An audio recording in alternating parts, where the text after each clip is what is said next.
أعوذ بالله من الشيطان الرجيم بسم الله الرحمن الرحيم السلام عليكم ورحمة الله وبركاته. إن الحمد لله نحمده ونستعينه ونستغفره ونعوذ بالله من شرور أنفسنا ومن سيئات أعمالنا. من يهده الله فلا مضل له ومن يضلل فلا هادي له. وأشهد أن لا إله إلا الله وحده لا شريك له وأشهد أن محمدا عبده ورسوله لا نبي بعده. وبعد. Para hadirin Jamaah Masjid Syafi'i yang saya muliakan, kita masuk pada pembahasan yang baru. Kemarin kita membahas tentang hutang piutang selama 2 kali pertemuan. Kita sekarang memasuki pembahasan tentang al-qadha wal qadar. Al-qadha wal qadar, yang artinya qadha dan qadar atau iman kepada takdir. Al-qadha hukmullah subhanahu wa ta'ala azalan biwujudi syai' au adamihi. Para ulama menjelaskan tentang makna qadha dan qadar. Memang ada beberapa penjelasan. Ada yang membedakan antara qadha dan qadar, ada yang menyamakan qadha itu ya qadar. Di antara yang membedakan, menjelaskan qadha itu hukmullah subhanahu wa ta'ala azalan, ketetapan Allah yang azali. Azali itu sejak dahulu, yang tidak bermula. Biwujudi syai' au adamihi, akan keberadaan sesuatu atau ketiadaannya. Jadi semua yang terjadi itu berdasarkan ketetapan Allah sejak dahulu semuanya, dan tidak ada satupun yang keluar dari hukum Allah. Tidak ada satupun apapun dan gerakan maupun pergerakan apapun yang keluar dari hukum Allah. Ini makna dari qadha. Adapun al-qadar huwa ilmu Allah ta'ala wa ihatatuhu al-azaliyah bimaqadiril asya' wa ahwaliha allati satakunu 'alaiha. Yang dimaksud dengan qadar itu adalah ilmunya Allah, pengetahuannya Allah,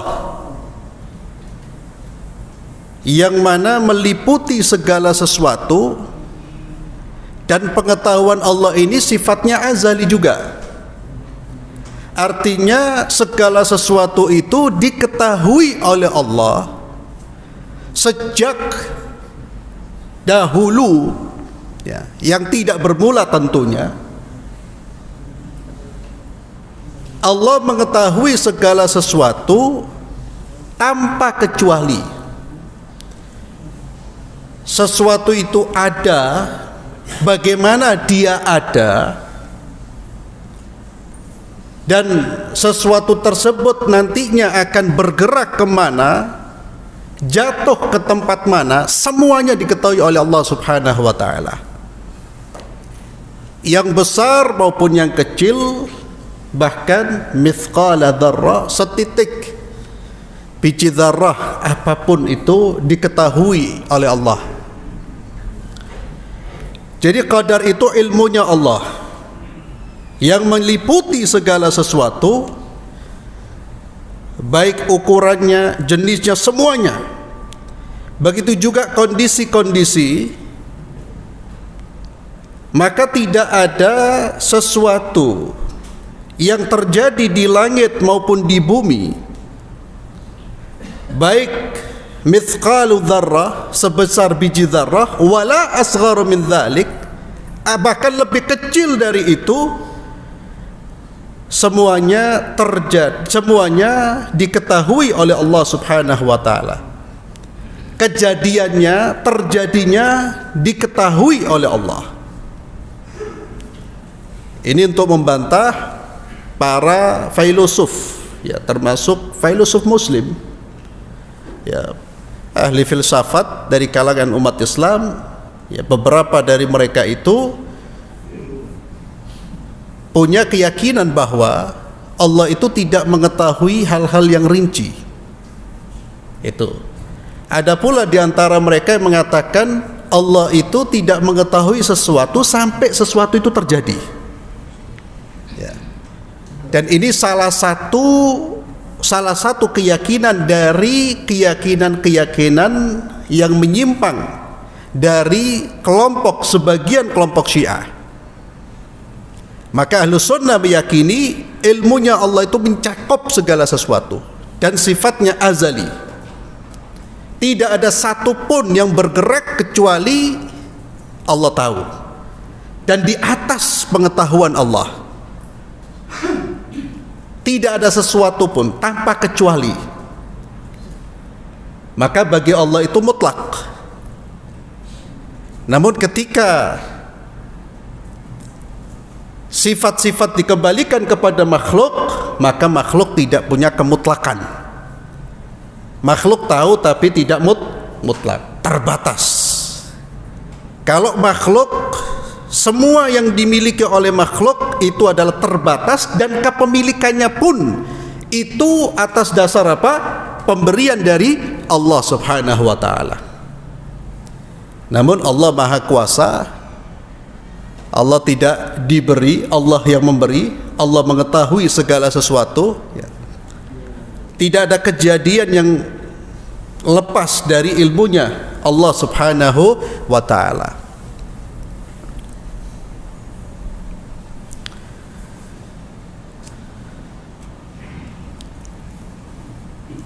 Dan semua takdir Allah Azza wa Jalla itu bagi Allah adalah kebaikan. Namun dalam pandangan makhluk, takdir itu ada yang baik, ada yang buruk. Itu dalam pandangan kita.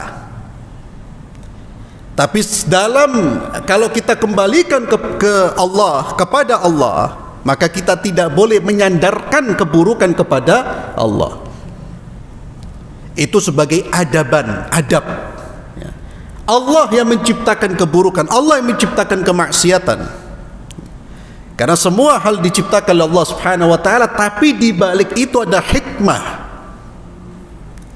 Ada hikmah, segala sesuatu ada hikmah, yang hikmah itu kebaikannya kembali kepada manusia. Tapi karena pandangan kita terbatas, kita punya pandangan yang terbatas, sehingga kita melihat sesuatu sesuai dengan apa yang kita rasakan. Kita merasakan sakit, ya kita katakan ini sakit. Ini takdir yang menyakitkan, karena memang kita rasakan sakit. Tapi kita tidak mampu melihat sakit yang menghinggapi saya itu apa hikmahnya. Kita belum mampu. Padahal di balik itu banyak sekali kebaikan. Oleh karena itu, ikhwani fillah, kunci dari ketenangan hidup itu ma'rifatullah. Bas. Kunci dari ketenangan hidup itu kalau kita sudah mengenal Allah dengan pengenalan yang hakiki, yang sesungguhnya, dan tidak setengah-setengah. Maka orang mukmin Ya. Selain mengenal Allah itu merupakan kewajiban pertama. Sebagaimana diungkapkan oleh para ulama, awwal wajibin 'alal insani ma'rifatul ilahi biistiqani. Awal wajib yang harus diketahui oleh manusia adalah ma'rifatullah, mengenal Allah. Dan mengenal Allah itu bukan dengan metodenya filsafat ya. Yang akhirnya dampaknya seperti sekarang. Tauhid dijadikan alat untuk berdebat. Orang belajar tauhid terkadang hatinya bukan lunak, semakin dekat dengan Allah tapi semakin arogan. Ya. Belajar akidah itu belajar. Orang kalau benar akidahnya, dia mampu belajar akidah yang benar itu, dia semakin dekat dengan Allah, semakin ta'zim. Ya. Dan simple, Allah memperkenalkan dirinya kepada kita. Terutama pelajari Asmaul Husna. Ya. Itu yang memang Nabi menyuruh kita untuk mempelajarinya, bukan masuk dalam perdebatan tentang hakikat Tuhan. Tidak mungkin ke situ. Repot Tuhan itu punya tangan apa tidak? La haula wala quwata illa billah. Ya akhi. Dan itu dijadikan perdebatan. Sudah imani yang ada. Dan hal-hal yang kita tidak mampu dan itu bisa menimbulkan persamaan Allah dengan makhluknya, lewati. Kecuali kita punya kapasitas keilmuan, debatnya dengan para ulama, silakan. Nanti ngomong di depan orang awam, diributkan masalah itu, diberi masalah-masalah seperti itu. Akhirnya mereka belajar akidah, keluar bukan takut sama Allah, keluar justru menjadi arogan, mengkafirkan sana dan mengkafirkan situ. Padahal bukan itu belajar akidah. Belajar akidah itu tujuannya apa? Kita tenang, hidup ini tenang, yakin dengan Allah, tawakal hanya kepada Allah. Dan salah satu ciri orang yang punya akidah yang benar adalah itmi'nanun nafs, jiwanya tenang, tidak goncang. Kita ini kalau hidup masih kok sumpah ketakutan dengan masa depan, berarti ada problem dalam iman kita, ada problem dalam akidah kita. Kita belum mengenal siapa Allah. Apalagi yang diuji dengan ujian sedikit kemudian dia sudah berbalik dari keimanan menuju kekufuran, dari ketaatan menuju kemaksiatan. Oh, berarti dia belum mengenal Allah Subhanahu wa ta'ala. Termasuk yang bisa menenangkan jiwa manusia itu iman kepada takdir. Itu luar biasa itu. Ini kunci saya bilang. Ya. Kuncinya bukan harta. Harta itu membahagiakan, na'am. Tidak ada orang bilang harta itu tidak membahagiakan, tidak ada. Harta sealim-alimnya orang, ya butuh duit. Ya. Tak ada, oh anak tak mau dunia. La kedzib. Wes, ada kedzib. Ya. Semua orang butuh dunia karena dia hidup di dunia, dan manusia mengelola dunia bukan meninggalkan. Apalagi orang beriman, dia harus menguasai dunia. Jangan diberikan kepada orang yang tidak takut kepada Allah. Dalam sebuah urusan, bidang politik, sosial, budaya, bisnis, umat Islam sebetulnya harus menguasai. Cuma kan sekarang semua dikuasai. Kita hanya mencela dan mencela. Takdir, harta itu membahagiakan, tapi bukan kunci, Pak. Dan ini tidak perlu dicari alasannya, nyata. Banyak orang tajir stres, minum obat penenang, tajir dia. Orang kaya raya. Apa kita kurang mendengar artis-artis, aktor yang kekayaannya itu sering saya sampaikan bisa membayar upah buruhnya warga Surabaya. Mati bunuh diri overdosis, nulis surat sumpek urip. Ya Allah, suruh tinggal di sasa insyaallah tak sumpek gitu. Ya. Kita orang hatta denake ya akhi guya-guyu si Zaid. Iman hada. Sumpek hidup, bayangkan. Antum, ya akhi, ada aktor, banyak kita baca itu. Ada artis menggunakan narkoba, kenapa? Sumpek, stres. Lu lihat rumahnya seperti istana. Fulan rumahnya kayak gobok, masya Allah, berdiri ketemu orang tersenyum, karena punya dunia dan seisinya. Ini bukti ya akhi, bukan harta. Harta memang harta itu pelengkap. Tapi kebahagiaan yang sesungguhnya itu di dalam diri kita. Di dalam diri yang membentuk mental dan keyakinan, itulah harta yang hakiki yang membahagiakan. Kalau di dalam diri belum beres, Anda dapat dunia pun tetap seperti orang fakir dan stres. Tapi di dalam diri kita diperbaiki dengan apa? Dengan Quran, ma'rifatullah. Jangan banyak baca WhatsApp, udah iso ya. Apalagi sekarang Qurannya dibuka, dibaca, dikaji, terutama tentang ayat-ayat Allah yang berkaitan dengan Allah, kekuasaan Allah, kebesaran Allah, hikmah Allah, Maha Hakim, Allah Alim. Itu yang bisa memperbaiki diri kita. Maka segala sesuatu itu, ketetapan Allah itu baik. Makanya orang mukmin itu dia dapat dalam kondisi apapun dia tetap tenang, Pak. Bukan berarti tenang itu tidak sedih ya, atau tidak takut, itu wajar. Ada kondisi jiwa yang memang itu bagian dari insting manusia, naluri. Orang sedih, ada rasa takut, itu wajar. Tapi ketakutan tidak membuat dia itu kemudian apa? Stres. Kekhawatiran yang kemudian tidak membuat dia tergoncang pikirannya, apalagi sampai gila. Saya pernah ketemu orang itu, Pak. Gila gara-gara uangnya ditipu. Gila langsung. Yakni hilang apa? Hilang akal. Ada orang yang kemudian menjadi seperti orang afwan, seperti orang bodoh, tidak bisa menerima omongannya orang gara-gara apa? Diuji oleh Allah anaknya. Anak yang dia cintai ternyata Allah uji dengan perbuatan yang memalukan keluarganya. Langsung seperti orang stres dia. Ada iman. Kena gujangan seperti itu. Itu kuncinya iman kepada takdir. Di antara iman kepada takdir yang harus kita yakini itu bahwa segala sesuatu itu atas dasar ilmunya Allah. Segala sesuatu sudah dicatat oleh Allah, kitabah. Segala sesuatu Allah yang menciptakan. Semuanya Allah yang menciptakan. Dan segala sesuatu atas kehendak Allah Subhanahu wa taala. Dan semua itu terjadi atas hikmah kebijaksanaan Allah. Bagi saya tidak ada takdir Allah yang diciptakan untuk saya untuk menzalimi saya, tidak. Orang kalau punya keyakinan seperti itu tenang, Pak. Dia sakit memang sakit, dia rasa sakit. Manusia merasakan sakit wajar. Tapi hatinya ridha. Ya Allah, penyakit saya ini untuk meringankan dosa-dosa saya, menghilangkan dosa saya, mengangkat derajat saya. Ya Allah, dengan penyakit ini saya semakin ingat dengan Allah. Itu logikanya orang beriman itu. Kenapa? Karena dia sudah dikuasai oleh iman. Maka akidah yang benar itu ya, itu bukan melahirkan kepandaian berteori tentang akidah, bukan.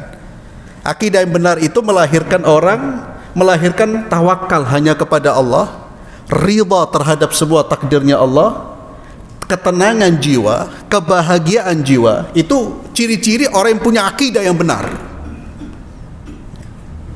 Dia hanya bertawakal kepada Allah, bergantung hanya kepada Allah. Ketika ada segala kesulitan, dia minta kepada Allah Subhanahu wa taala. Itu ciri orang yang berakidah dengan akidah yang benar. Wal iman bil qadar khairihi wa syarri ruknun min arkanil iman sittah. Iman terhadap takdir ini, baik yang baik atau yang syar, yang buruk, dalam pandangan manusia merupakan salah satu rukun dari rukun-rukun iman. Sehingga orang yang tidak beriman kepada satu dari rukun-rukun iman, termasuk tidak mengimani takdir, adanya takdir, maka dia bukan orang mukmin.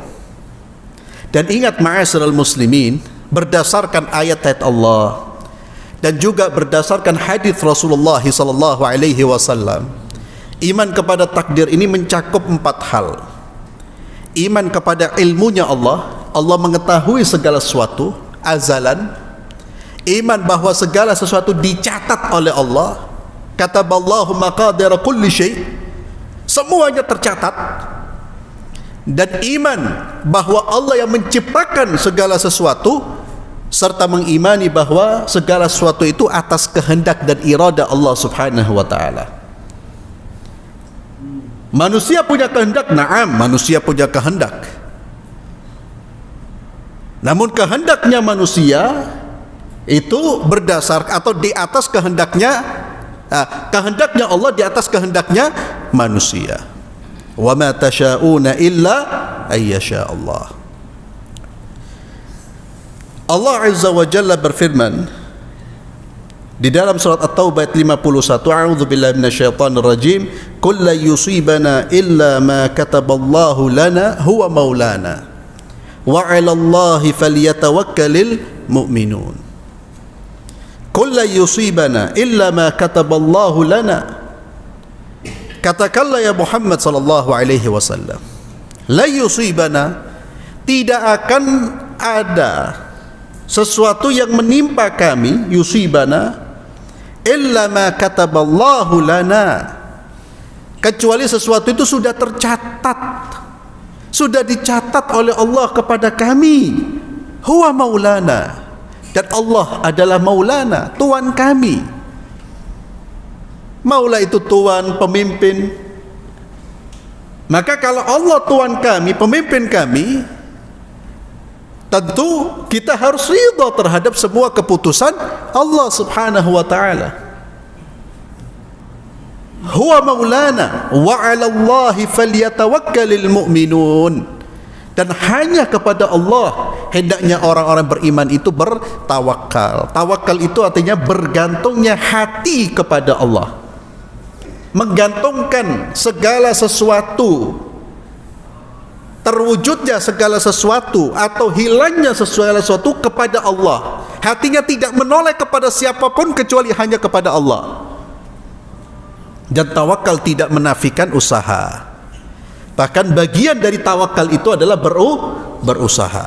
Namun ingat, bedanya orang beriman dan orang kafir atau orang yang tidak beriman, itu bukan orang beriman tidak usaha, orang beriman harus usaha. Nabi SAW bersabda, ihris ala ma yanfa'uka wasta'in billah. Dan banyak sekali ayat Allah Azza wa Jalla menyuruh kita untuk berusaha. Bedanya orang beriman dengan orang kafir, sama-sama berusaha dan maksimal dalam berusaha, berusaha yang terbaik. Namun orang beriman meyakini bahwa yang menentukan hasil atau terwujudnya sesuatu atau hilangnya sesuatu, yang menentukan bukan usahanya. Yang menentukan siapa? Allah, bukan usahanya. Oh, kenapa saya berusaha? Karena Allah memerintahkan saya untuk mencari. Allah memerintahkan saya untuk berusaha. Jadi usaha, hati-hati. Ketika kita berusaha, jangan hati kita bersandar kepada usaha ini. Kenapa saya harus menghindar dari penyakit? Karena Allah yang nyuruh. Itu perintah Allah. Dan saya sebagai hambanya Allah, saya ikut Allah. Tapi saya yakin bahwa segala sesuatu Allah yang menentukan. Maka keyakinan ini bisa kita lihat buktinya. Terkadang orang sudah optimal melakukan segala hal yang menurut pandangan manusia itu sudah maksimal, ternyata gak dapat ya. Ada orang yang kemudian tidak melakukan apa-apa dapat, walaupun itu kasusnya sedikit. Tapi ini untuk menunjukkan apa? Bahwa segala sesuatu itu Allah yang menentukan. Maka ketika seseorang sudah melakukan atau mengambil sebab-sebab, jangan bersandar kepada sebab ini, Pak. Tapi bersandarlah kepada Allah yang menciptakan sebab ini. Sebab ini makhluk. Saya berobat ke dokter. Kenapa? Karena Nabi nyuruh kita berobat. Tapi ketika saya berobat, jangan melihat dokter ini Tuhan. Tetap hati kita bergantung kepada Allah. Maka orang beriman itu, salah satu ciri orang yang bertawakal itu apa tuh? Banyak doa. Banyak doa itu ciri orang bertawakal. Artinya ketika orang berdoa itu artinya dia membutuhkan Allah Subhanahu wa taala. Ciri orang yang lemah tawakal itu tidak berdoa. Karena apa? Dia sudah merasa yakin dengan sebab-sebab ini. Ya.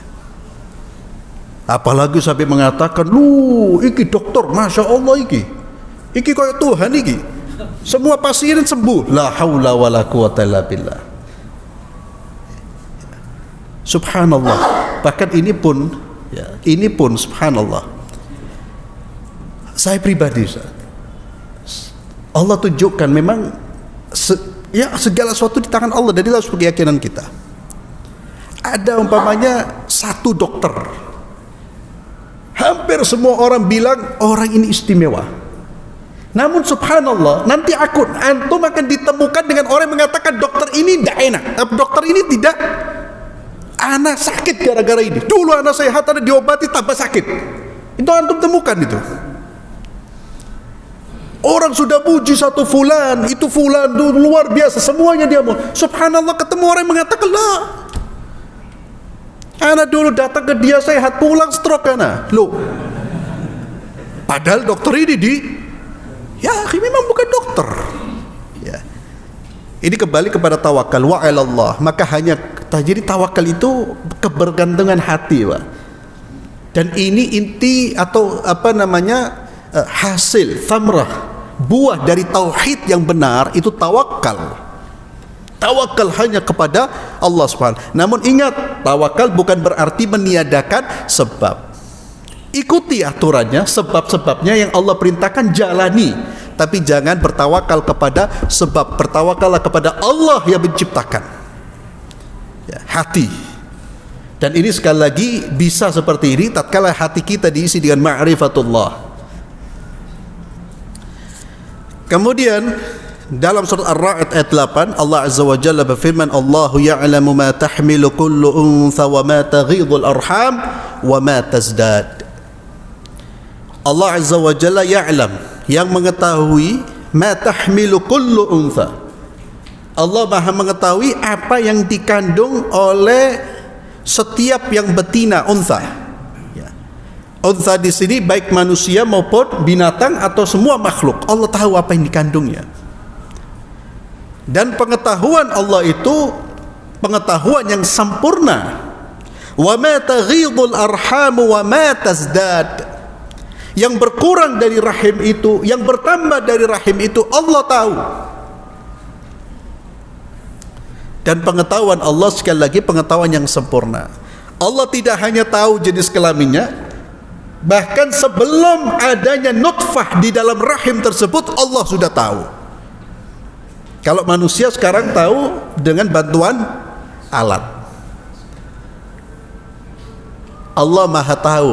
Allah tahu besarnya seperti apa, matinya di mana. Semuanya diketahui oleh Allah Subhanahu wa taala. Wa kullu syai'in 'indahu bimiqdar. Segala sesuatu di sisi Allah itu semuanya berdasarkan ukuran. Ada ketetapannya. Allahu Akbar. Semuanya itu ada ketetapannya. Tidak ada satu yang tercipta tanpa ukuran. Semuanya ada ukuran-ukurannya. Kemudian Allah berfirman, surat Al-Furqan, alladzi lahu mulkus samawati wal ard wa lam yattakhidh walada wa lam yakul lahu syarikun fil mulk wa khalaqa kulla syai'in faqaddarahu taqdira. Allah Azza wa Jalla lahul mulk, yang memiliki kerajaan langit dan bumi. Langit dan bumi ini milik siapa? Allah. Yang menguasai siapa? Allah. Rajanya siapa? Allah. Maka manusia jangan sombong, jangan congkak, dan jangan kurang ajar. Ingin mengatur dengan aturan yang menentang aturan Allah, itu namanya manusia kurang ajar itu. Dan akan dibinasakan seperti Allah membinasakan Fir'aun. Karena mulk ini milik siapa? Allah. Kita ini dititipi sama Allah. Dititipi ini loh, aturan. Atur sesuai dengan pemiliknya. Maka manusia kemudian menentang hukum Allah, menentang Allah Azza wa Jalla, menentang keputusan Allah. Itu manusia tidak tahu diri. Tidak tahu diri. La alladzi lahu mulkus samawati wal ard wa lam yattakhidh waladan. Allah Azza wa Jalla tidak punya anak. Qul huwallahu ahad, Allahus samad. Itu keyakinan kita. Dan ini prinsip dasar, dan ini yang membedakan antara muslim dengan musyrik. Walam yattakhidh waladan walam yakul lahu syarikun fil mulk. Dan tidak ada sekutu di dalam mulk kekuasaan Allah. Maka manusia ingin seperti Tuhan, dia memerintahkan sak sukanya tanpa melihat apakah ini Allah ridha atau tidak. Maka dia telah memposisikan dirinya sebagai Tuhan. Allah tidak punya syarik, Allah tidak punya sekutu. Wa khalaqa kulla syai', dan Allah yang menciptakan segala sesuatu, kulla syai', segala sesuatu, faqaddarahu taqdira, dan Allah menakdirkan sesuai dengan kadarnya. Semuanya sudah ditetapkan oleh Allah Subhanahu wa taala. Kemudian juga Allah berfirman, inna kulla syai'in khalaqnahu biqadar. Segala sesuatu kami ciptakan dengan qadar, dengan kadarnya. Semua sudah ditentukan, sudah diukur, ada kadarnya. Kemudian, dan ini dalil-dalil ya tentang ilmunya Allah mencakup segala sesuatu azali. Kemudian Allah yang menciptakan segala sesuatu. Lalu tentang Allah menulis segala sesuatu, termaktub di dalam surat Al-Hadid ayat 22, Allah berfirman, ma asaba min musibatin fil ardi wala fi anfusikum illa fi kitabim min qabli an nabra'aha inna dzalika 'ala Allah yasir. Apa yang terjadi, musibah yang terjadi di atas muka bumi atau di dalam diri kalian, kecuali segalanya itu sudah tercatat sebelum Allah menciptakan. Semuanya sudah tercatat, sesungguhnya hal itu mudah bagi Allah Subhanahu wa taala. Dan ayat-ayat yang lain ini berkaitan dengan takdir Allah Subhanahu wa taala. Semuanya Allah mengetahui, Allah mencatat, Allah yang menciptakan, dan segala sesuatu atas kehendak dan irada Allah Subhanahu wa taala. Kemudian dari hadis-hadis Nabi, di antaranya hadis Umar bin Khattab radhiyallahu anhu, beliau berkata, "Bainama nahnu julusun 'inda Rasulillah sallallahu alaihi wasallam dhata yawm, ittala 'alaina rajulun shadidu bayadhi thiyab, shadidu sawadi sya'r, la yura 'alaihi atharu safar wa la ya'rifuhu minna ahad, hatta jalasa ila an-nabi sallallahu alaihi wasallam." Ya, ila akhirih. Hadis tentang Umar bin Khattab. Hadis ini masyhur, di mana kata Umar, tatkala kami duduk-duduk bersama dengan Rasulullah sallallahu alaihi wasallam, tiba-tiba datang seorang laki-laki syadidu bayadhi thiyab, yang mana pakaiannya itu sangat putih, bersih, syadidu sawadi sya'r, rambutnya sangat hitam, la yura alaihi atharu safar, tidak terlihat darinya bekas orang yang berpergian atau tanda-tanda dia adalah musafir, tidak terlihat. Maka ini aneh ya. Wala ya'rifuhu minna ahad, dan kami tidak mengenal orang itu. Ini membuat para sahabat heran dengan orang ini ya. Anehnya kenapa orang ini datang dengan pakaian yang bersih, putih, rambutnya hitam, bersih, namun dia bukan musafir, tidak terlihat tanda-tanda dia orang yang orang asing, namun kita tidak mengenal dia.